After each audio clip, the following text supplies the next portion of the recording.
They aren't mute, yet they can only communicate through sign language. They have shoes to wear, but they must walk barefoot. When going out, they need to spread a layer of sand on the ground before daring to walk with peace of mind. Even when returning to their own homes, they have to act like thieves, not daring to make the slightest sound. Even picking up a medicine bottle requires extreme caution, as if handling a timed bomb. They seem to be terrified of making any noise, but the more they feared, the more it came true. One day, their youngest son accidentally turned on the music on a toy. The mother could only desperately cover her mouth, while the father rushed over to turn off the music. But there is something running faster than him. In the end, Jimmy was just a step too slow and could only watch helplessly as his son was taken away. These monsters have no eyes, but have incredibly sensitive hearing. As long as someone dares to make even the slightest sound, the monster can accurately locate that person's position, even from 1,000 miles away.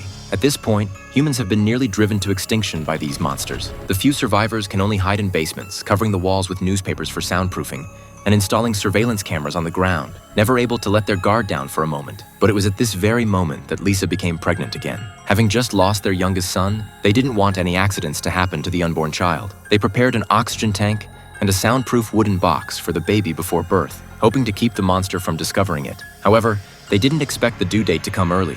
On this day, Jimmy took their eldest son out to find food, and Lisa's water suddenly broke. The baby was about to be born. Their daughter had also run away from home due to teenage rebellion. So without the help of her family, Lisa had to go through the entire delivery process alone. In a panic, she stepped on a nail.